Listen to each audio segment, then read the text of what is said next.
Raja Abadi Bab 216-220. Gu Chen tidak akan terlalu khawatir jika kroni-kroni Zhao Feng dan anak buahnya goyah dalam sikap mereka, tetapi ketika dia menyadari bahwa mata sebagian besar anak buahnya juga berbinar, dia benar-benar terkejut. Jika semua orang meninggalkannya dan mengikuti Zhao Feng, bagaimana dia bisa mendapatkan pijakan di masa depan? Ia menginginkan kehidupan yang bebas dan mudah, dan bisa menerima menjadi salah satu bos di sebuah asosiasi, tetapi ia tidak ingin resmi menjadi karyawan yang melayani bos yang tidak dikenalnya. Meskipun bosnya tampak sangat tangguh, ia tidak suka dikekang. Setelah mendengar tawa getir Gu Chen dan melihat ekspresi semua orang, Zhao Feng tahu apa yang dipikirkan Gu Chen. Zhao Feng menatapnya dengan tatapan menenangkan, terbatuk pelan, lalu melanjutkan bicaranya dengan suara yang tenang dan dalam. Ada beberapa persyaratan jika kamu mengikutiku. Pertama, jika kamu bergabung dengan perusahaan ini, tidak peduli apapun kebiasaan burukmu sebelumnya, kamu tidak boleh mengumpat di depan bos saat kamu pergi untuk suatu urusan. Kedua, karena kita sedang membangun perusahaan, akan ada banyak aturan. Siapapun yang mau mematuhi aturan boleh bergabung. Kalau tidak, bicarakan dulu situasi terburuknya, aku akan memperlakukanmu dengan tidak berperasaan.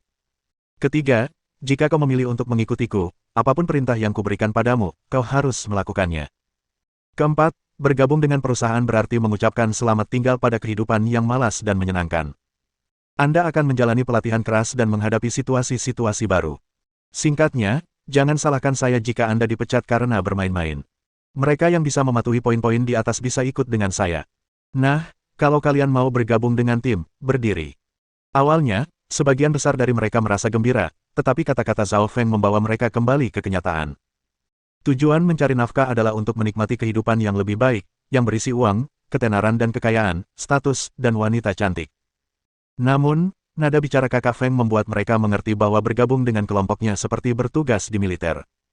Mereka pun merasa sedikit tidak nyaman. Akhirnya, sebagian besar dari mereka mundur. Aku yang pertama. Yang pertama selalu Ahu, yang sering kurang ajar tetapi selalu berdiri di belakang Zhao Feng pada saat-saat genting. Begitu Zhao Feng selesai berbicara, dia berdiri. Dia tidak tahu apa aturannya, tetapi dia tahu bahwa mengikuti kakak Feng adalah pilihan yang tepat.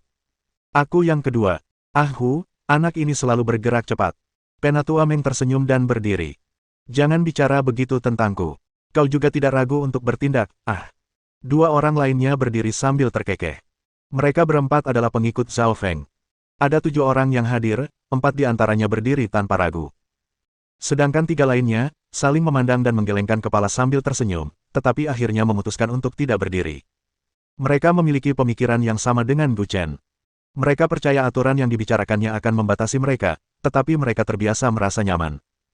Ketiga orang ini memandang Gu Chen dan tahu betul bahwa kakak Feng telah melakukan ini untuk memecah belah semua orang di sini menjadi 2 kelompok.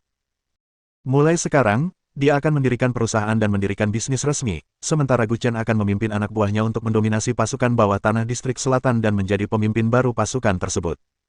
Jika mereka mengikuti Gu Chen dan membuat nama untuk diri mereka sendiri, mereka akan menikmati kekayaan dan kehormatan tanpa batas. Itulah sebabnya mereka tidak memilih Zhao Feng.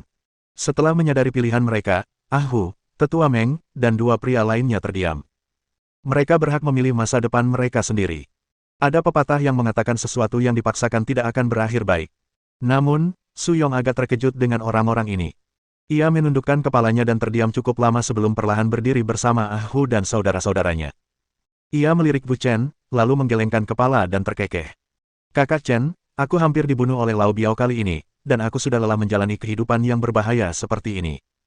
Kakak, kau tak perlu bicara lagi. Aku mengerti. Gu Chen mengangguk sambil tersenyum dan menepuk lengan Su Yong, lalu berkata, sekalipun kau pergi bersamanya, kita tetap saudara. Kau bisa meminta bantuanku kapanpun kau mendapat masalah. Kau tak akan pernah dilupakan. Sambil berbicara, Gu Chen mengepalkan tangan kanannya dan memukulkannya beberapa kali pada dada kirinya, sambil mengungkapkan bahwa dia akan mengingat kata-kata itu. Hebat. Su Yong tertawa terbahak-bahak, lalu menatap Zhao Feng dan berkata, Kakak Feng, aku akan menjadi salah satu anak buahmu mulai sekarang. Enyahlah, aku tidak gay. Zhao Feng menegurnya sambil tersenyum. Ia menatap Ahu dan berkata, Ahu, catat nama-nama orang ini. Oke. Ahu mengeluarkan ponselnya dan mulai mencatat nama-nama itu. Oke, kalian, jangan hanya fokus pada kami. Apakah ada yang lain yang ingin bergabung dengan kakak Feng dan memulai bisnis? Kalau ada yang lain, berdiri dan beritahu aku. Saya akan. Aku juga ikut. Hitung aku ikut. Pada titik ini, banyak orang mulai berdiri berurutan. Setelah selesai menuliskan nama-nama, Ahu akhirnya memastikan jumlah orang yang bergabung. Totalnya ada 50 orang, diambil dari anak buah Zhao Feng dan Gu Chen. Pengikut Zhao Feng sebelumnya berjumlah lebih dari 70 orang, tetapi hanya 30 orang yang memilih untuk terus mengikutinya. Sementara itu, lebih dari 20 orang anak buah Gu Chen berdiri, sementara sisanya memutuskan untuk terus mengikuti Gu Chen. Pada saat ini, 50 orang yang telah bangkit tidak menyadari bahwa mereka telah memulai jalan yang berbeda. Mereka yang tidak bangkit juga tidak menyadari kesempatan besar yang telah mereka lewatkan. Begitu mereka tahu betapa hebatnya saudara-saudara yang mengikuti Zhao Feng nantinya, mereka pasti akan rela mengeluarkan biaya berapapun untuk menjadi salah satu pengikut Zhao Feng. Namun, pada saat itu, mereka akan menyadari betapa sulitnya untuk direkrut oleh perusahaan ini. Di tempat lain yang jauh dari jamuan perayaan yang luar biasa meriah ini. Saat waktu mendekati tengah malam, sebuah video diam-diam dirilis di internet. Secara umum, sebuah video mungkin hanya sesaat, dengan hanya sedikit orang yang benar-benar menontonnya. Namun ada judul yang sangat menarik perhatian di posisi ketiga tagar yang paling banyak dicari di Weibo pada tengah malam. Ziyan, sang mantan bintang populer, menghina dan memaki guru musik di acara tersebut. Judul yang kontroversial ini menarik perhatian banyak orang, terutama di tengah malam, ketika orang-orang sedang berbaring di tempat tidur. Mereka asyik bermain ponsel, sehingga banyak orang yang sedang mengecek Weibo menemukan pesan ini. Ketika mereka mengkliknya, mereka menyadari bahwa itu adalah adegan dari program Floating Music, sebuah program yang ditayangkan oleh stasiun TV Jiang Yuan dan memiliki rating tinggi. Setelah menyadari bahwa video itu benar-benar berasal dari situs web sebenarnya, orang-orang yang menonton video itu semuanya terkejut. Sesuatu yang besar pasti telah terjadi. Mereka tidak dapat menahan rasa ingin tahu tentang apa yang sebenarnya telah terjadi, jadi mereka tidak mempercepat video tersebut, menontonnya dari awal hingga akhir. Hah, bukankah ini Ziyan yang cantik? Banyak orang yang punya kenangan tentang Ziyan. Setelah menonton sebentar dan mendengarkan perkenalan pembawa acara, mereka pun teringat padanya. Namun, saat video mulai diputar, evaluasi dari ketiga mentor tersebut tidak agresif. Sebaliknya, mereka penuh rasa kasihan dan bimbingan. Detik berikutnya, seorang wanita bergegas ke atas panggung dan melontarkan makian kepada ketiga tutor tersebut. Orang-orang pada umumnya suka berdiri di pihak yang memiliki moral tinggi, dan jelas bahwa Ziyan telah sengaja menimbulkan masalah. Hanya karena dia ada di acara itu, apakah itu berarti dia bisa marah pada orang-orang karena mengatakan sesuatu yang sedikit tidak menyenangkan? Dan, mengapa dia mengumpat mereka saat di atas panggung? Banyak orang langsung merasa tidak puas dengan Ziyan dan Zhou Fei. Sebagai figur publik, para bintang memengaruhi banyak orang dengan kata-kata dan tindakan mereka, terutama para remaja. Oleh karena itu, banyak orang merasa jijik terhadap bintang yang berperilaku buruk, meskipun mereka sangat tampan. Jadi, sejak awal, komentarnya hanya sepihak, mengutuk Ziyan sepenuhnya. Sebagai bintang, kau harus berbudi luhur. Kau sama saja seperti tengkorak tanpa budi luhur, meskipun kau berbakat. Sudah saatnya untuk memperbaiki lingkungan lingkaran hiburan. Saat ini, para penghibur begitu sensitif sehingga orang-orang hanya diharapkan mengatakan hal-hal baik tentang mereka. Jika Anda menunjukkan kekurangan mereka, mereka akan menyerbu ke atas panggung dan memaki Anda. Mereka bahkan mungkin memukul orang-orang yang terus mengatakan hal-hal buruk. Petik 2. Ada puluhan ribu balasan untuk topik ini dalam waktu 1 jam. Sementara itu, Liang Mengqi sedang berbaring di tempat tidurnya. Ia juga sempat bermain ponsel sebelum tertidur. Setelah memainkan satu putaran permainan populer, dia membuka Weibo untuk melihat-lihat. Hei, bukankah ini Ziyan? Setelah melihat topik populer ini, Liang Mengqi tiba-tiba merasa terkejut. Setelah menonton video itu lagi, alisnya berkerut. Meskipun dia belum pernah bertemu langsung dengan Ziyan, dia sudah beberapa kali mendengar dari kakaknya bahwa watak, temperamen, dan perilaku Ziyan sangatlah elegan. Bagaimana dengan video ini? Liang Mengqi membuka WeChat, menemukan kakaknya, dan mengirim pesan, "Hei, kakak, kamu tidur? Biar kutunjukkan sesuatu. Aku belum tidur. Kirim saja ke aku." Liang Mengqi mengirimkan video itu kepadanya. Setelah menontonnya, Liang Chen tiba-tiba menegakkan tubuh dan tenggelam dalam pikirannya, alisnya berkerut. Ia samar-samar menduga insiden ini rumit. Umumnya, kecelakaan seperti itu tidak akan terjadi selama program, dan para mentor tidak akan membuat masalah karena mereka bukan orang bodoh. Namun, lingkaran hiburan sangat rumit, mengandung banyak masalah yang tidak diketahui masyarakat umum. Liang Chen menduga Ziyan pasti sedang dalam masalah. Tampaknya dia harus mempercepat rencananya saat ini. Di sisi lain, di Hotel Bintang 5 di Sangjing, Zhou Fei dan Ziyan sedang duduk di samping tempat tidur. Ekspresi wajah Ziyan tampak acuh tak acuh, tetapi Zhou Fei dipenuhi amarah. Sungguh tak tahu malu. Mereka sungguh tak tahu malu. Mengedit video. Ini membuatku sangat marah. Zhou Fei menggertakkan giginya begitu keras hingga hampir retak. Video ini jelas disengaja. Video ini benar-benar dibuat dengan sengaja. Akibat penyuntingan tersebut, opini publik berbalik menentang Zhou Fei, dan apa yang dikatakan Ziyan setelah berdiri telah diubah menjadi video close-up. Sangat mudah terlihat bahwa mereka mencoba menjatuhkan mereka, terutama di saat seperti ini ketika Ziyan sedang menuju program lain. Jika dampak negatifnya terus meluas, divisi program kemungkinan besar akan membatalkan jadwal Ziyan. Bagaimana mereka bisa melakukan hal seperti ini, kata Ziyan dengan alisnya sedikit berkerut. Dia jarang menghadapi masalah seperti ini sebelumnya. Kenapa dia terus-menerus difitnah sejak kembali? Siapa yang berniat mencelakainya? Pasti ada yang salah. Kenapa video itu tiba-tiba masuk dalam tagar paling dicari? Aku sampai tak bisa berkata-kata. Zhou Fei berkata dengan marah, aku akan mengumumkannya ke publik dan memberitahu semua orang tentang perilaku mereka yang tak tahu malu. Percuma saja. Ziyan mendesah pelan dan berkata dengan nada agak rendah, aku hanya punya 5 juta pengikut di Weibo, dan kebanyakan dari mereka penggemar zombie. Kalaupun kau bilang, itu tidak akan berpengaruh. Lagi pula, kalau kau bilang, orang-orang mungkin akan berpikir kita punya hati nurani yang bersalah. Kita abaikan saja dan tunggu sampai besok. Bab 217 Zhao Feng kesal. Aduh, aku benar-benar kesal. Zhou Fei mengambil bantal dan menggigitnya. Setelah mengunyahnya sebentar untuk melampiaskan amarahnya, ia berkata tanpa daya, kita bahkan tidak punya tim humas saat ini. Ini sangat menyebalkan. Secara umum, tugas Zhou Fei adalah mengatur jadwal untuk Ziyan dan bertindak sebagai asisten. Namun, opini publik dan publisitas di internet membutuhkan tim humas. Tim humas yang baik dapat mengubah seseorang yang tidak penting menjadi berpengaruh dengan cara menggembar-gemborkannya. Hubungan masyarakat memang sangat penting, tetapi Ziyan dan Zhou Fei saat ini sedang diisolasi. Mereka tidak punya pilihan selain melayani perusahaan dan tampil di acara itu.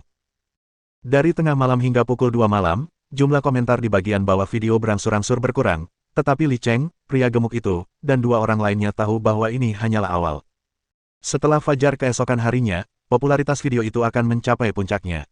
Setelah ditekan oleh opini publik, Ziyan kemungkinan akan menghadapi banyak masalah di masa mendatang. Pukul 6 pagi berikutnya, Meng Meng tiba-tiba membuka matanya yang besar, lalu melihat sekeliling dengan linglung. Ia mengerucutkan mulut kecilnya dan mulai menangis. Wah! Suara mendesing. Zhang Han membuka matanya, duduk, dan memeluk Meng Meng. Butuh waktu kurang dari 1 detik baginya untuk menyelesaikan serangkaian tindakan ini. Ada apa denganmu, Meng Meng? Apa kau bermimpi buruk? Jangan takut, Papa ada di sini, kata Zhang Han dengan nada lembut sambil mengelus kepala Meng Meng. Wah! Tangisan Meng Meng semakin lemah saat dia berkata dengan suara tercekat, Ayah, aku sangat takut.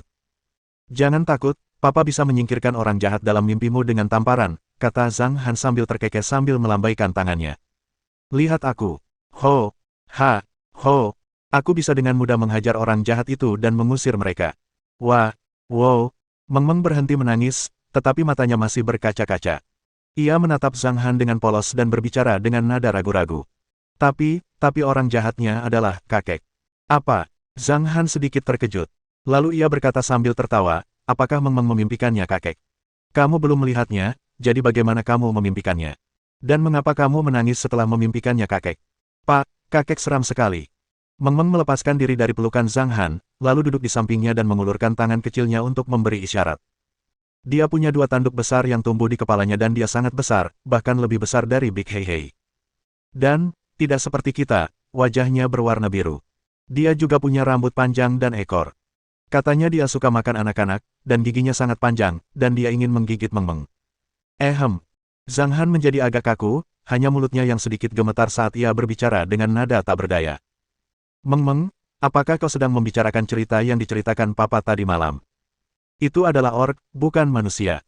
Kakekmu jelas manusia. Aku mirip kakekmu. Kenapa aku belum pernah lihat dia dan nenek?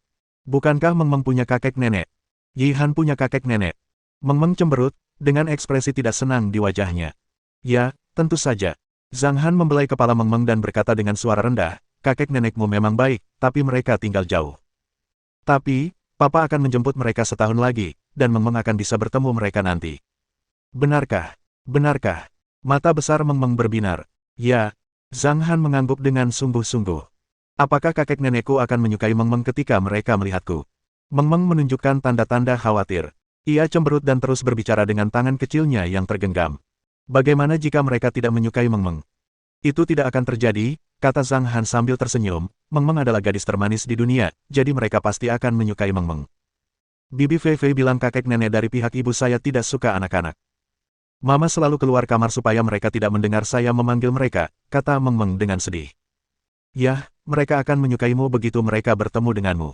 Zhang Han merenung sejenak. Menurut kata-kata Meng Meng, keluarga Ziyan tidak tahu tentang Meng Meng. Ia pasti memiliki kesulitannya sendiri karena melahirkan sendiri tanpa didampingi ayahnya.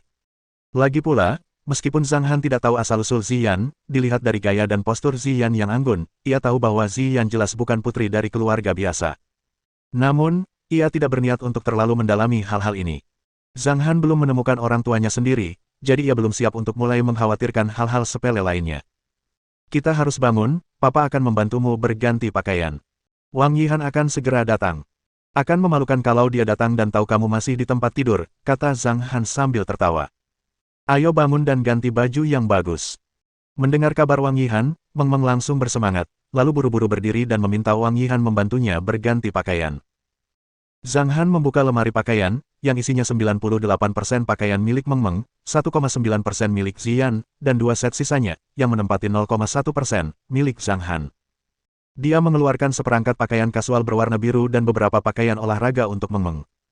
Setelah mendekati tempat tidur, ia melepas piyama beruang Meng Meng terlebih dahulu dan menggantinya dengan pakaian olahraga biru. Zhang Han segera mengenakan pakaian, mandi, lalu turun ke bawah. Meng Meng menonton TV di sofa, seperti biasa, sementara Zhang Han menyiapkan sarapan di dapur. Hampir pukul 7, Zhao Feng tiba di restoran. Ia langsung menuju meja dapur dan berkata, "Tuan, regu keamanan sudah terbentuk. Totalnya ada 50 orang, semuanya mantan saudara saya dan bisa dipercaya." "Oke." Zhang Han mengangguk dengan tenang. "Saya berencana untuk memberikan pelatihan formal bagi mereka agar mereka dapat meningkatkan kemampuan bertarung pribadi mereka. Kemudian, saya akan merancang pelajaran tentang etika dan pengetahuan profesional yang berkaitan dengan bekerja di perusahaan keamanan. Oleh karena itu, saya rasa mereka sebaiknya tidak belajar di klub malam Feng Ning. Haruskah kita menyewa gedung kantor?" "Bagaimana menurut Anda, Tuan?" tanya Zhao Feng. "Ada berapa wanita di kelompok ini?" Zhang Han bertanya, lalu menoleh dan menatap Zhao Feng. Dia tidak terlalu tertarik dengan perusahaan keamanan ini. Perusahaan itu didirikan hanya untuk menyediakan beberapa pengawal wanita bagi Ziyan agar Zhang Han bisa merasa sedikit lebih tenang. Karena Ziyan bersikeras untuk bekerja, akan lebih meyakinkan jika dia pergi bersama beberapa orangnya.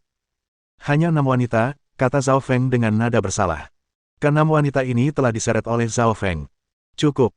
Zhang Han mengangguk, lalu berkata, "Kalian tidak perlu khawatir tentang peningkatan kemampuan bertarung pribadi mereka.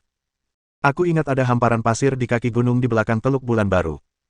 Kumpulkan mereka di sana dan aku akan mengajari kalian beberapa teknik. Kalian sebaiknya mempertimbangkan untuk menyewa gedung perkantoran yang layak dan membuka bar." Oke. Zhao Feng berkata dengan heran, "Tuan, apakah Anda bisa menemukan beberapa keterampilan yang bisa diajarkan?" "Selalu ada banyak, tapi ini semua levelnya terlalu rendah." "Mereka bisa berlatih dulu," jawab Zhang Han santai. "Terlalu rendah." Setelah jeda, Zhao Feng berkata, "Guru, apakah Anda akan mengajari mereka?" "Bagaimana dengan saya? Haruskah saya mempelajari keterampilan itu bersama mereka atau?" Ha. Kata-kata Zhao Feng membuat Zhang Han geli, jadi ia menggelengkan kepala dan berkata, "Kamu perlu mempelajari keterampilan yang layak, dan aku sudah memilihnya. Mengingat kemampuan fisikmu, kurasa kamu hanya akan kesulitan berlatih versi yang disederhanakan." "Hebat." Setelah mendengar apa yang dikatakannya, Zhao Feng sangat gembira dan bertanya, "Apa nama keterampilan seni bela diri yang ingin Anda ajarkan kepada saya, Guru?" "Bayangan iblis kegelapan besar." Kedengarannya sangat ambisius. "Guru, Anda sungguh hebat."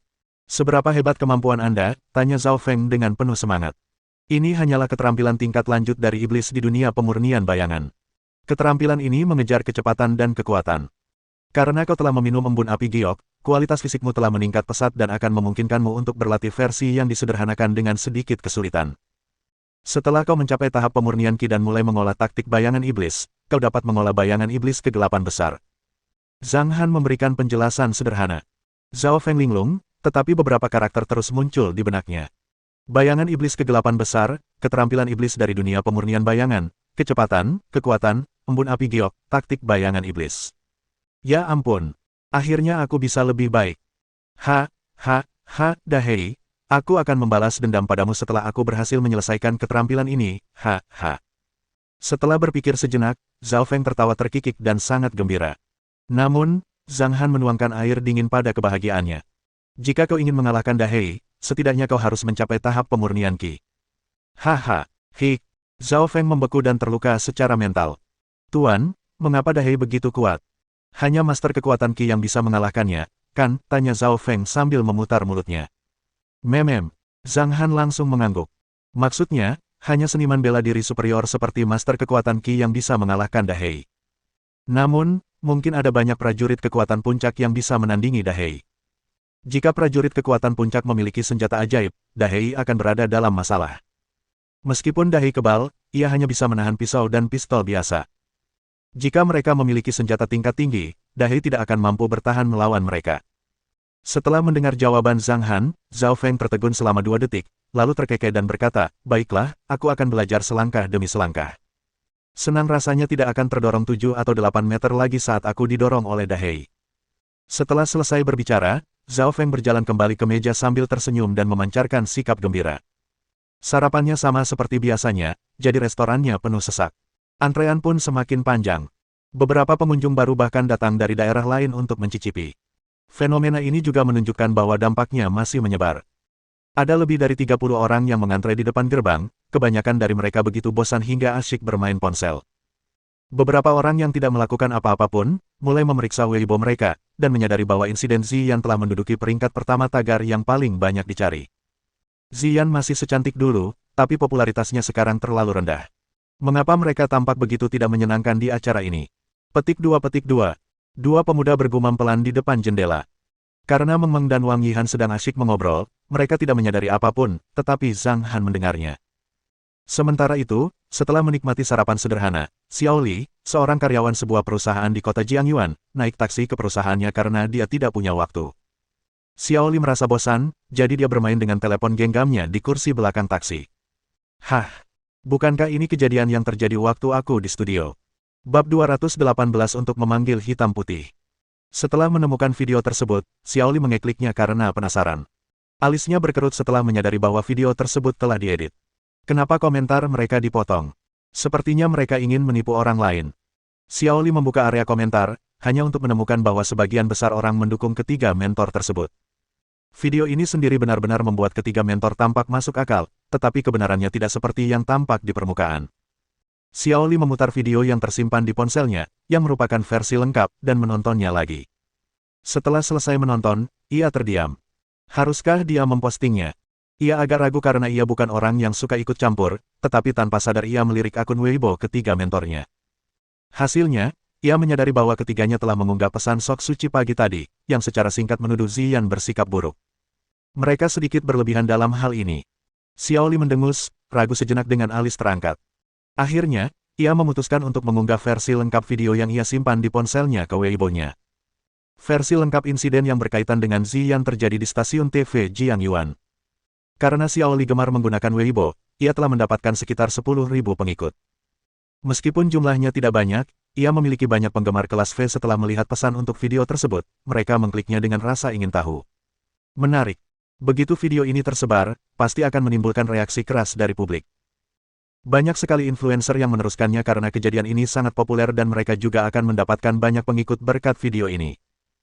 Karena itu, video ini menyebar dengan cepat dari mulut ke mulut, dan hanya dalam waktu 2 jam mencapai posisi ke-10 pada tagar yang paling banyak dicari. Video ini segera menarik perhatian mereka yang mengecam sikap Ziyan dan menyebabkan mereka berhenti berbicara. Sepertinya penilaian kedua mentor itu terlalu berlebihan. Namun, perempuan yang bergegas keluar dari belakang memarahi mereka habis-habisan. Meskipun video tersebut telah menenangkan banyak orang yang mengecamnya, kebanyakan orang berhenti mengecamnya dan tetap mendukung para mentor. Mereka menganggap para mentor dalam program tersebut seperti guru, jadi kita harus menghormati mereka dan mendengarkan dengan rendah hati meskipun mereka mengkritik kita. Hanya kurang dari 1/10 orang yang mendukung Ziyan, bukan hanya karena mereka adalah mantan penggemar Ziyan, tetapi juga karena mereka benar-benar yakin bahwa kata-kata sang mentor terlalu berlebihan. Acara-acara itu ditayangkan kepada orang-orang, jadi mengapa mereka tidak mencoba menciptakan suasana yang ceria? Mengapa mereka melontarkan pernyataan yang begitu menyinggung? Tidak peduli bagaimana netizen memilih, insiden ini sepenuhnya dibesar-besarkan. Namun, versi lengkap video tersebut memang melegakan Ziyan dan Zhou Fei. Opini publik yang semakin keras memberikan tekanan yang besar bagi mereka. Di era ini, kekuatan netizen sangat kuat. Jika komentar-komentar tersebut benar-benar berat sebelah, kekacauan tersebut kemungkinan besar akan memengaruhi program Ziyan di Sangjing. Untungnya, versi lengkapnya telah dirilis.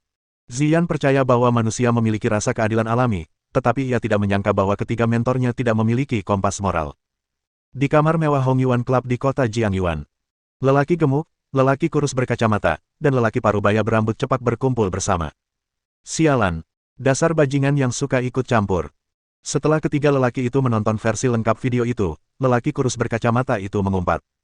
Untungnya, kita sudah mempersiapkannya jauh-jauh hari. Percuma saja merilis versi lengkapnya, desis pria gemuk itu. Kirim pesan dulu, pria berambut cepat itu mengeluarkan laptop, membuka Weibo-nya, dan mengunggah pesan. Video yang dirilis tadi malam memang hasil suntingan. Saat kami menerima videonya, video itu sudah terpotong. Episode acara ini seharusnya ditayangkan seperti biasa, tetapi karena dampak buruknya, semua adegan Ziyan langsung diedit. Semua orang tahu kami sangat marah karena dimarahi seperti ini.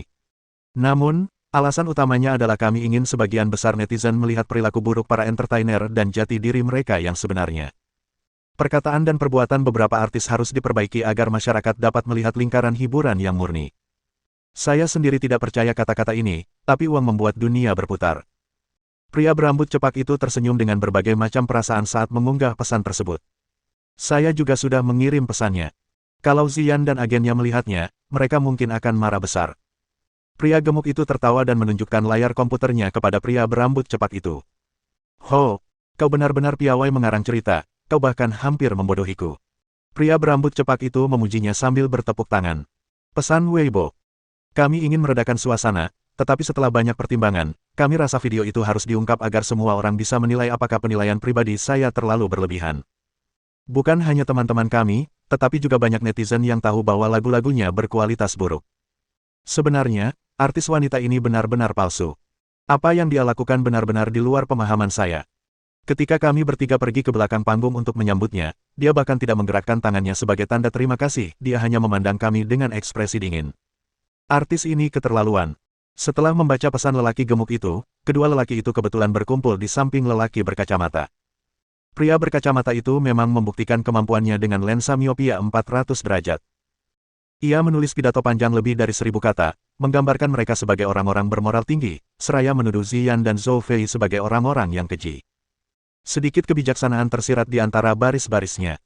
Kamu menulis dengan sangat baik sampai-sampai kamu bisa menjadi seorang peniru. Pria gemuk itu memujinya. Aku hanya ingin memanfaatkan kesempatan ini untuk menjatuhkannya. Kurasa kita bisa menghajarnya habis-habisan kali ini. Soal dua program Sangjing, Tuan Li juga sudah mengatur orang-orang untuk mengkritiknya. Akan sulit baginya untuk melanjutkan karir aktingnya. Pria berkacamata itu tersenyum sinis dan menurunkan telapak tangannya yang terangkat untuk mengklik layar tarik turun dan mengirim pesan. Masing-masing dari mereka hanya memiliki lebih dari 100.000 pengikut di Weibo. Seperti halnya video Xiaoli, meskipun jumlahnya sedikit, pesannya diteruskan langsung oleh banyak influencer. Oleh karena itu, pesan tersebut menyebar ke luar negeri dalam hitungan jam. Lagi pula, netizen sangat memperhatikan insiden-insiden ini. Sebagian orang merasa gembira karena pesan-pesan ini, sebagian lainnya merasa tertekan. Di suite mewah Hotel Yuelong Bintang 5 di Sangjing. Mereka benar-benar tidak tahu malu. Bagaimana bisa orang-orang ini melakukan hal seperti ini? Ini fitnah. Zhou Fei melempar ponselnya dengan marah. Dia begitu marah hingga ingin mencakar mata mereka. Sementara itu, Ziyan duduk diam di samping. Namun, kemarahannya terungkap melalui napasnya yang memburu dan tatapan matanya yang dingin saat itu. Fei, begitu aku selesai merekam acaranya, kita akan menuntut mereka, kata Ziyan dingin. Saudari Yan, mengingat opini publik, saya tidak tahu apakah program ini akan tetap berjalan sesuai rencana, kata Zhou Fei dengan kepala pusing. Ding! Saat sedang berbicara, ponsel Ziyan berdering, jadi ia pun menjawabnya. Mendengarkan kata-kata dari telepon, alis Ziyan perlahan berkerut. Acara besok ditunda hingga lusa, sesuai perkiraan. Selain itu, apakah Ziyan bisa hadir dalam acara tersebut akan dibahas oleh divisi program. Dengan kata lain, divisi program ingin menunggu dan melihat. Jika opini publik di internet semakin negatif, mereka tidak akan mengizinkan Ziyan berpartisipasi dalam program tersebut. Jika konsensus mereda, Ziyan akan memiliki kesempatan untuk tampil di acara tersebut dan mereka dapat meraih rating penonton yang lebih tinggi mengingat topik hangat ini. Di dalam perusahaan hiburan kerajaan Hong Kong, Li Cheng sedang merokok sambil duduk di kursi kantor Meiki, sementara Meiki berdiri di belakangnya sambil memijat bahunya. Saya tidak menyangka mereka bertiga begitu efisien. Ziyan menerima begitu banyak kritik, bahkan program Sang Jing pun ditunda penayangannya, kata Meiki sambil terkekeh. Benar. Kecepatan mereka memang mengejutkan saya, tapi saya sangat puas. Li Cheng menggelengkan kepala dan tersenyum, lalu berkata perlahan, kedua orang di program di Sang Jing itu mau menagih banyak, jadi ini menghemat banyak uang saya. Kurasa dia tidak akan ada di acara Sang Jing setelah kita memanfaatkan topik hangat ini. Aku akan bicara lagi dengannya saat dia kembali. Sepertinya dia akan ditipu. Dia akhirnya akan direbut olehmu, dasar pria bernafsu, kata Meiki sambil tertawa, tampak sedikit tersanjung. Jangan khawatir, bahkan setelah aku mendapatkannya, tidak ada yang bisa menggoyahkan posisimu sebagai direktur, kata Li Cheng sambil menepuk tangan Meiki. Hatimu berada di tempat yang tepat, kata Meiki dengan jenaka. Menurut mereka, Ziyan sudah dalam kantong. Li Cheng menunggu kesempatan untuk mendapatkan Ziyan. Namun, ia tak pernah menduga Ziyan sudah punya anak dan menemukan ayah dari anak itu, yang sungguh tangguh. Ia tak pernah membayangkan akan kehilangan segalanya karena nafsunya. Memanjakan nafsu sama saja dengan menggantungkan pisau di kepala. Ucapan ini cukup masuk akal. Saat ini, di dalam restoran rekreasi Mengmeng. Setelah sarapan, Mengmeng dan Wang Yihan, ditemani Suyu, bermain-mainan. Zhang Han duduk sejenak lalu pergi ke lantai 2. Ia membuka laptop dan masuk ke akun Weibo-nya. Melihatnya saja sudah cukup untuk mengejutkannya. Insiden di stasiun TV Jiang Yuan menduduki peringkat pertama dalam tagar yang paling banyak dicari, sementara versi lengkap videonya naik ke peringkat ke-7, dan tagar yang menduduki peringkat ke-8 hingga ke-10 adalah tentang pesan yang dirilis oleh ketiga pria tersebut. Sepertinya dia mendapat masalah. Teringat isak tangis Ziyan yang lembut dan menyentuh beberapa hari yang lalu, Zhang Han mengangkat alisnya, menunjukkan aura keagungan yang mengandung dingin dan jiwa abadi. Setelah menonton video yang menduduki posisi pertama dalam tagar yang paling banyak diteliti, dia secara alami memahami bahwa fokus utama video tersebut ditujukan kepada Ziyan dan Zhou Fei. Zhang Han mengamati komentar dan halaman terkait, lalu memutar versi lengkap video yang menempati peringkat kelima dalam tagar paling banyak dicari. Setelah menontonnya, Zhang Han akhirnya tahu apa yang terjadi. Setelah itu, Zhang Han memeriksa Weibo ketiga pria itu lagi dan mengambil ponselnya untuk menghubungi nomor Ziyan. Halo, Zhang Han. Suara Ziyan masih terdengar jelas dan enak didengar, namun ada nada kelelahan dalam suaranya. Sebaiknya kau kembali saja. Bab 219 beberapa kata membuat percikan. Setelah terdiam sejenak, Zhang Han mengucapkan 6 kata sederhana namun penuh arti itu. Mendengar apa yang dikatakannya, Ziyan bergidik dan hatinya perlahan meleleh. Ia begitu lelah hingga ia hanya menginginkan sepasang lengan yang kokoh untuk memeluknya. Meskipun Zhang Han tidak ada di sana, kata-katanya membuatnya merasa jauh lebih baik. Tidak. Ziyan mengerucutkan bibir tipisnya pelan dan bergumam, aku tidak ingin menyerah di tengah jalan, dan aku percaya pelangi selalu muncul setelah hujan, meskipun aku sedang menghadapi situasi sulit saat ini. Aku juga bisa memberimu pelangi terbesar dan terbaik saat kau kembali, kata Zhang Han dengan suara rendah. Di mata Zhang Han, bahkan jika Ziyan tidak menandatangani kontrak dengan perusahaan manapun, dia dapat dengan mudah mengklaim posisi teratas sebagai ratu film dengan dukungannya. Namun, Ziyan tidak mengerti. Dia jelas tidak menyadari betapa hebatnya Zhang Han, jadi dia mendengus pelan dan berkata, aku tidak mau bicara soal pekerjaan. Kita bicarakan hal lain saja. Apakah Mengmeng akhir-akhir ini penurut? Apa dia merindukanku? Apa kamu sudah menyiapkan sesuatu yang lezat untuknya? Meskipun Zhang Han tidak mengatakan bahwa para bintang baru-baru ini adalah pemain, Ziyan selalu merasa bahwa Zhang Han memandang rendah dunia hiburan.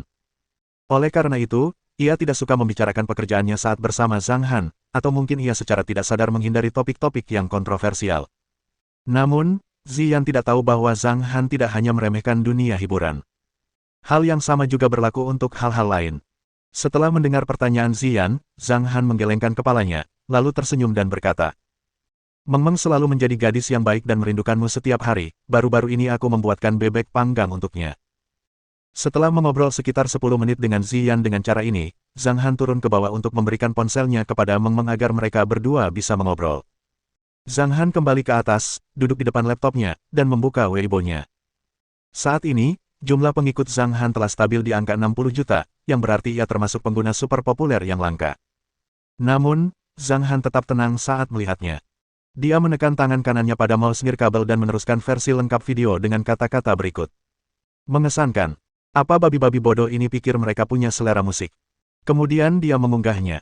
Itu adalah pesan kedua yang dirilis oleh Zhang Han, yang sangat mencolok di halaman utama. Apa arti memiliki 60 juta pengikut? Faktanya, saat ini, kebanyakan influencer hanya memiliki 3 hingga 5 juta pengikut.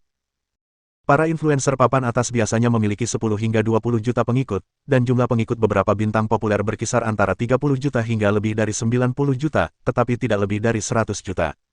Dapat dimengerti bahwa seseorang yang memiliki lebih dari 60 juta pengikut memang luar biasa. Oleh karena itu, ketika Zhang Han memposting pesan ini, banyak orang langsung melihatnya. Astaga, Hanyang memposting pesan di Weibo. Ya ampun, akhirnya dia mengunggah pesan keduanya. Kukira Hanyang sudah berhenti pakai Weibo.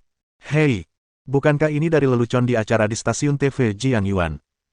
Puff, Tuan Han mengatakan ketiga mentor itu adalah babi bodoh. Awalnya, orang-orang sangat memperhatikan postingan Hanyang. Namun, setelah menonton videonya, mereka mulai memperhatikan isi video tersebut. Hanyang sangat mengesankan dan terus terang. Aku suka dia. Ketiga pria itu benar-benar seperti babi konyol. Benar. Aku belum pernah mendengar tentang ketiga pria itu. Pernahkah kau mendengar tentang mereka? Di bawah pesan ini terdapat deretan panjang balasan yang sama. Tidak. Karena Master Han mengatakan bahwa para mentor ini tidak mengerti musik, penilaian mereka kemungkinan besar tidak masuk akal. Mereka seharusnya dilarang karena komentar jahat mereka. Benar. Master Han sangat menguasai musik. Kata-katanya menunjukkan bahwa ketiga mentor itu tidak berguna. Mungkin mereka berkomplot untuk mendapatkan posisi mereka. Yah, mereka mau ambil bagian. Lucu melihat mereka mengkritik orang lain padahal mereka sendiri tidak mengerti musik. Petik 2. Hampir 100.000 komentar dan 300.000 suka ditinggalkan di Weibo Zhang Han dalam waktu sekitar 10 menit. Namun, hari masih pagi dan netizen belum banyak yang beraktivitas. Sekitar pukul 12, ketika orang-orang sedang makan siang atau beristirahat, orang-orang yang melihat pesan tersebut pada saat itu langsung membacanya. Setelah menonton video itu dengan saksama selama beberapa menit, mereka paham bahwa Ziyan sebenarnya adalah orang yang diperlakukan tidak adil. Jadi mereka yang sebelumnya mencela Ziyan semuanya menjadi marah. Saya salah menilai mereka. Mereka bukan siapa-siapa. Bagaimana mereka bisa menjadi mentor dengan kemampuan yang buruk? Jelas dipertanyakan. Mereka bertiga bukan orang baik. Orang jahat selalu bikin masalah. Apa tutor sekarang begitu sombong? Stasiun TV Jiang Yuan benar-benar hebat. Mereka mengundang 3 orang yang tidak dikenal tapi arogan. Petik 2. Setiap orang tidak hanya memiliki sudut pandangnya sendiri, tetapi juga memiliki pemahaman tentang naik turunnya manusia. Oleh karena itu, setelah menonton versi video yang telah diedit pada pagi hari, mereka mengecam Ziyan. Meskipun ia cantik di luar, semua orang lebih suka melihat kecantikan di dalam dirinya. Namun ketika mereka melihat video lengkapnya dan mengetahui bahwa video ketiga mentor tersebut diedit secara sengaja untuk menimbulkan kesalahpahaman, keseimbangan dalam hati mereka mulai bergeser. Saat itu, pesan Weibo dari Zhang Han bagaikan melempar bom ke danau yang sudah berombak kecil. Akibatnya, muncullah gelombang besar. Banyak orang yang mengetahui hal ini dan mengikuti kelompok besar tersebut untuk mengecam ketiga tutor tersebut. Pesan ini naik ke posisi ke-8 pada tagar yang paling banyak dicari dalam waktu singkat, yaitu, penulis lagu Dewa Hanyang dengan marah mengkritik 3 mentor yang terlibat dalam masalah stasiun TV Jiang Yuan. Berita itu menyebar dengan cepat, dan Zhou Fei, yang prihatin dengan kejadian tersebut, juga menyadarinya. Ketika dia melihat pesan ini, matanya perlahan melebar. Zhou Fei tiba-tiba menjerit. Ada apa denganmu? Kenapa kamu begitu bersemangat? Ziyan terkejut dan menatapnya dengan marah. Kakak Yan, lihat. Ya Tuhan, ada orang penting yang datang untuk membantu kita. Zhou Fei buru-buru menyerahkan ponselnya. Ziyan pun terkejut saat melihat pesan itu. Dia Hanyang. Katanya aku kerja bagus. Hebat sekali. Dia pria yang punya mata tajam. Hanyang baik sekali, dan aku akan jadi penggemar setianya di masa depan karena pesan ini, kata Zhou Fei sambil menarik kegirangan. Kau melebih-lebihkan. Ziyan juga merasa lega. Sambil menatap Zhou Fei yang gembira, ia menyeringai tipis. Reaksiku tidak berlebihan. Saudari Yan, lihat komentar-komentar berikut. Semuanya mendukung kita. Ketiga babi itu pasti khawatir sekarang. Ini hebat. Zhou Fei mendongak dan tertawa terbahak-bahak. Dibandingkan dengan suasana di sini, situasi di stasiun TV Jiang Yuan di seberang cukup santai. Ketiga pria itu masih duduk dan mengobrol. Para tutor, sebaiknya kalian lihat dulu di Weibo. Seorang staf tiba-tiba datang dan mengatakan hal itu kepada mereka setelah jeda sejenak. Ada apa di Weibo? Tanya pria gemuk itu tanpa alasan, lalu mengeluarkan ponselnya. Saat memeriksa Weibo, ia terkejut. Ketika melihat banyak kecaman di bawah pesannya, wajahnya berubah muram. Ada apa? Tanya lelaki berkacamata itu dengan tergesa-gesa. Kamu harus periksa Weibomu, kata pria gemuk itu sambil melambaikan tangannya. Setelah mendengar kata-katanya, kedua pria itu mengeluarkan ponsel mereka satu persatu. Mereka berdua terdiam setelah selesai memeriksanya. Apa-apaan ini? Siapa Hanyang? Bukankah menghina kalau bilang kita babi bodoh? Kita harus menuntutnya. Pria berambut cepak itu mengumpat dengan marah. Kami pasti akan menuntutnya, tetapi opini publik saat ini menentang kami. Jika tidak dihentikan tepat waktu, situasinya akan terus memburuk dan bahkan akan memengaruhi kami pada akhirnya, kata pria berkacamata itu dengan alis berkerut. Tidak masalah. Pria gemuk itu memberanikan diri sambil berkata dengan sungguh-sungguh, Hanyang baru muncul. Waktu kita lagi asyik bermusik, dia mungkin lagi main lumpur. Ho, kita harus telepon teman-teman kita nih. Dia baru aja ngebantah kita, jadi kita tandingin dia berapa banyak orang yang terlibat dalam pertempuran ini yang mendukung kita. Pria gemuk itu mencibir sambil melakukan beberapa panggilan telepon. Begitu pula pria berkacamata dan pria berambut cepak. Mereka menelepon teman-teman mereka dan menceritakan detailnya. Tak lama kemudian, beberapa orang yang tidak dikenal mengecam Hanyang di Weibo. Bagaimana mungkin Hanyang, sebagai junior, menilai senior seperti ini? Aku bisa melihat orang seperti apa dia karena dia bilang, babi bodoh. Anak muda jangan terlalu arogan. Dia baru saja mendapatkan popularitas. Rasa puas diri dan arogansi akan menjadi kejatuhannya. Aku benar-benar tidak tahu mengapa Hanyang begitu percaya diri. Petik 2. Sebagian besar orang-orang ini berkecimpung di industri musik dan memiliki beberapa penggemar. Namun, dibandingkan dengan jumlah pengikut Zhang Han di Weibo, jumlah total pengikut mereka kurang dari 1/10 pengikut Zhang Han. Meski begitu, komentar mereka tersebar. Komentar-komentar ini membuat Weibo ramai hari ini. Jelas bahwa perang siber akan segera dimulai. Namun, mereka benar-benar meremehkan kekuatan nama Hanyang. Tidak butuh waktu lama bagi semakin banyak orang untuk memperhatikan dan mengetahui kejadian ini setelah Zhang Han mengunggah pesan itu. Pada titik ini, di sebuah hotel di Ice City. Sue tua, lihat Weibo, kata Li Fan kepada Sue Qian yang sedang melihat partitur. Ada apa? Sue Qian mengeluarkan ponselnya dengan rasa ingin tahu. Setelah beberapa saat memeriksanya, alisnya perlahan berkerut. Setelah mencerna informasi tersebut, Sue Qian menutup matanya, menarik napas dalam-dalam, membuka matanya, lalu mengetik dan memposting beberapa kata tanpa ragu-ragu. Meskipun lagu-lagu yang dinyanyikan Ziyan di stasiun TV tidak berkualitas tinggi, itu menunjukkan kemampuan menyanyinya yang luar biasa. Saya tidak tahu mengapa dia mendapat evaluasi yang luar biasa. Apakah para mentor program ini telah ditipu oleh kepentingan luar? Pesan ini bisa dibilang sangat sederhana dan lugas. Saat ia mengunggahnya, Li Fan berkomentar dengan sedikit ragu. Terlalu lugas, ya. Keberatan kalau aku posting balasan eufemistik yang mengisyaratkan apa yang ingin kamu katakan. Fan Li berpikir bahwa pesan langsung ini akan menyinggung ketiga mentor secara langsung dan bahkan mungkin menimbulkan ketidakpuasan dari stasiun TV Jiang Yuan. Jika ia membalas dengan lebih halus, mereka akan menutup mata. Tapi Sue Qian langsung menggelengkan kepalanya dan berkata, tidak. Baiklah. Li Fan menggelengkan kepalanya tanpa daya. Bab 220 Kepala Operator marah. Tentu saja, bukan hanya Sue Qian, tetapi hampir semua orang yang menerima lagu-lagu Zhang Han juga ikut bersuara. Pesan-pesan yang mereka sampaikan, tanpa terkecuali, semuanya mendukung Ziyan. Meskipun mereka tampaknya tidak mengkritik para mentor musik tersebut, ada nada sarkasme yang tersirat di dalamnya. Zhang Han membagikan total 50 lagu. Kecuali beberapa orang yang mengenal ketiga tutor tersebut, hampir 40 orang mengirimkan pesan. Gara-gara pesan-pesan ini, netizen heboh di Weibo. Hanya dalam beberapa jam, tagar Hanyang dengan marah mengkritik ketiga tutor, langsung memuncaki tagar paling dicari dan bahkan muncul di judul-judul utama semua situs pencarian utama. Judulnya pun beragam. Hanyang, yang sedang naik daun, kembali beraksi. Kali ini ia tidak merilis lagu, melainkan mengkritik tiga mentor program musik yang dirilis stasiun TV Jiang Yuan. Raungan Hanyang mengguncang stasiun TV Jiang Yuan. Dia mendukung Ziyan. Sang pahlawan menyelamatkan kecantikan. Beberapa hari kemudian, Hanyang mengirim pesan lagi. Apakah ini awal dari kisah cinta yang epik? Karena pesan tersebut menarik banyak perhatian, media-media yang cerdik itu pun memanfaatkannya. Meskipun isinya sama, judul beritanya akan bervariasi di setiap media, sehingga menarik beragam perhatian. Pada pukul 10 malam, badai semakin ganas. Yang lebih menarik, beberapa bintang terkenal juga mengunggah pesan di Weibo. Beberapa pesan ambigu, menyampaikan pemikiran yang samar-samar. Namun, beberapa bintang ini lugas, menyindir ketiga mentor tersebut secara langsung. Menurut mereka, orang yang bisa menghasilkan 50 lagu bagus dalam beberapa hari pastilah berbakat dan memiliki selera musik yang baik. Mereka menyukai dan menantikan Hanyang, dan berharap dapat berkolaborasi dengannya dalam sebuah lagu di masa mendatang. Lebih lanjut, mereka menganggap evaluasi ketiga mentor tersebut agak aneh. Meskipun kemampuan musik mereka tidak tinggi, mereka juga tahu sedikit tentang musik.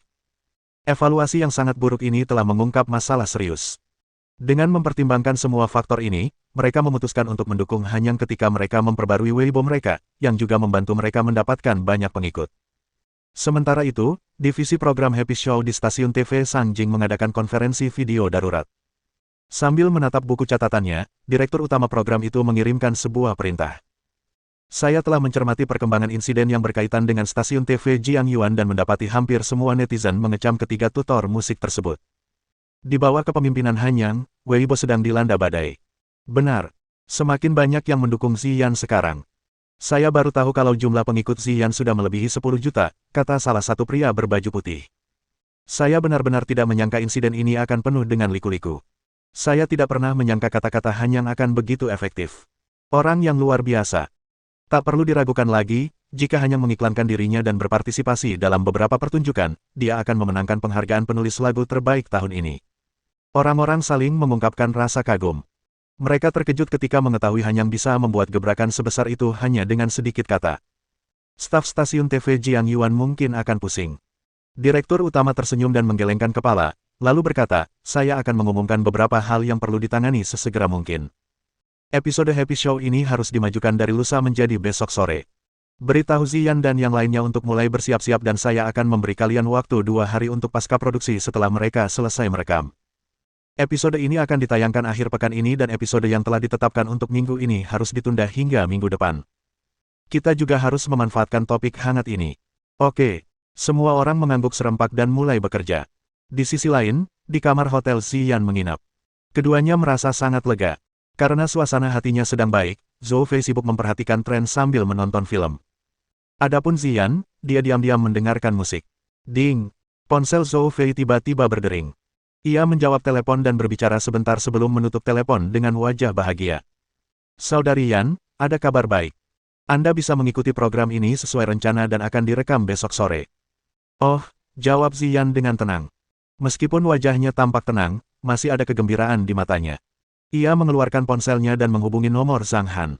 Hai, Zhang Han, aku punya kabar baik. Acaranya akan syuting besok sore sesuai jadwal, jadi aku seharusnya bisa kembali lusa. Ngomong-ngomong, apa kau kenal Hanyang, penulis lagu yang menulis 50 lagu baru? Dia sangat hebat. Dia bersedia datang dan mendukungku. Sekarang masalahnya jauh lebih mudah diatasi. Hei, kenapa kau tidak bicara? Zhang Han tersenyum dan memikirkannya sejenak, tetapi ia memutuskan untuk tidak memberitahu bahwa ia adalah Hanyang. Ia merasa memberitahunya sekarang akan terasa terlalu penuh perhitungan, jadi ia memutuskan untuk membiarkan semuanya berjalan sendiri. Dengan mengingat hal itu, Zhang Han tersenyum, lalu menjawab, bagus sekali. Kamu apatis banget. Aku nggak mau ngomong sama kamu lagi. Aku mau ngomong sama Meng Meng. Ziyan menggerutu pelan, menunjukkan rasa tidak puasnya. Meskipun dia berkata demikian, dia diam-diam ingin berbicara lebih lanjut dengan Zhang Han. Namun Zhang Han langsung menyerahkan telepon seluler itu kepada Meng Meng yang sedang bermain di tempat tidur. Ah, Mama, aku merindukanmu. Ziyan tak punya waktu untuk merasa iba. Mendengar suara Meng Meng, ia tersenyum dan mulai mengobrol. Mereka baru menutup telepon pukul 11. Sambil berbaring di pelukan Zhang Han dan mendengarkan cerita, Meng Meng perlahan tertidur. Di tengah malam, sebagian besar orang telah tertidur, tetapi ketiga pria itu masih terjaga. Saat itu, mereka berkumpul di rumah pria berkacamata itu. Masing-masing dari mereka duduk di kursi di ruang tamu, dengan wajah sedih. Apa-apaan ini? Bagaimana bisa sampai begini? Awalnya banyak yang mendukung kami, tapi sekarang semua netizen memarahi kami, begitu pula orang-orang yang sebelumnya kami minta bantuan. Mereka menghapus semua pesan mereka di Weibo dan terus mengejek kami. Sudah cukup. Apa hanya karena satu pesan dari Hanyang? Kenapa dia begitu berpengaruh? Tanya pria berambut cepat itu dengan cemas. Pria berkacamata itu mencibir dan berkata, maaf, dia memang hebat. Satu pesan Weibo darinya saja sudah cukup untuk menarik perhatian banyak orang dan membuat mereka mengecam kita. Dia sangat populer. Inilah kenyataannya. Tidak ada gunanya mengatakan ini sekarang. Apa yang bisa kita lakukan untuk menyelesaikan masalah ini? Begini pendapatku. Pria berambut cepat itu melotot dan berteriak, apa kau masih belum menemukan ide, padahal kita sudah duduk di sini dari siang sampai tengah malam. Bukankah ini karena orang yang kau kenalkan pada kita? Apa? Kau menyalahkanku? Kau menerima uangnya lebih cepat daripada kami semua, jadi bagaimana bisa kau menyalahkanku? Apa kau bercanda? Kata pria berkacamata itu dengan nada marah. Siapa yang mau melucu? Kamu pura-pura jadi intelektual terus-terusan sambil ngasih nasihat. Menyadari keduanya akan bertengkar, pria gemuk itu menepuk meja dengan tangannya dan menggeram, berhenti bertengkar. Apa kau pikir kau punya waktu untuk itu? Apa kau tidak khawatir? Setelah berteriak, ia menyalakan sebatang rokok untuk dirinya sendiri dan mulai menghisapnya, lalu berkata, kita tidak punya solusi, jadi kita harus menunggu dan melihat, kerusuhan ini mungkin akan mereda dalam 1 atau 2 hari, jangan khawatir dan fokus saja pada apa yang seharusnya kita lakukan, brengsek, aku akan menghajar Hanyang jika ada kesempatan nanti. Yah, itu satu-satunya jalan. Kedua pria itu mendesah pelan dan tak lagi ingin bertengkar. Keduanya terdiam. Mereka pikir masalah ini akan mereda dalam 1 atau 2 hari. Lagi pula, ada terlalu banyak hal yang terjadi di dunia hiburan setiap hari, yang mengalihkan perhatian orang-orang. Setelah itu terjadi, masalah ini akan berakhir. Namun, mereka tidak menyangka bahwa ketika mereka memperbarui tagar yang paling banyak dicari setelah tengah malam, pesan berjudul, Hanyang dengan marah mengkritik ketiga mentor, masih menempati posisi pertama. Tidak terjadi apa-apa sepanjang malam. Keesokan paginya, ketika ketiga pria itu tiba di perusahaan, hampir semua orang yang lewat memandang mereka dengan aneh, yang membuat mereka merasa sangat tidak nyaman. Mereka datang ke studio video untuk merekam acara seperti biasa.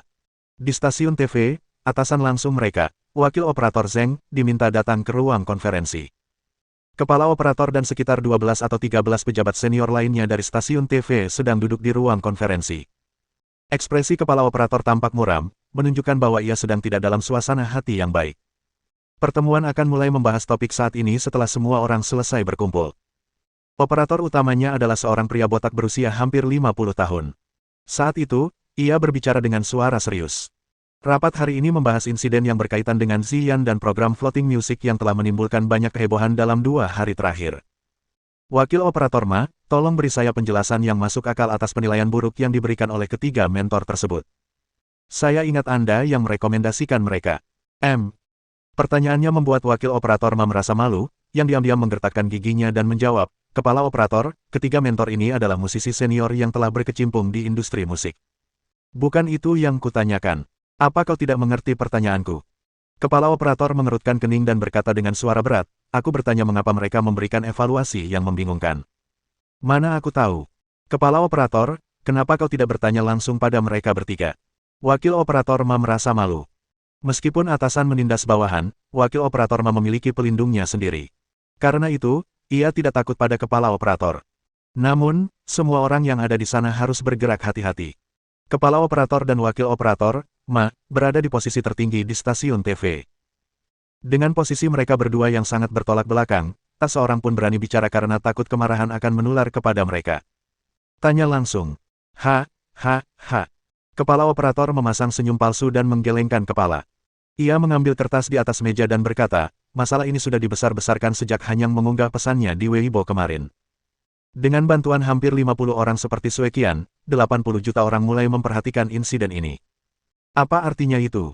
Banyak netizen meninggalkan komentar untuk mengecam ketiga mentor tersebut di Weibo mereka tadi malam, dan mereka mengabaikannya. Tapi apa yang terjadi?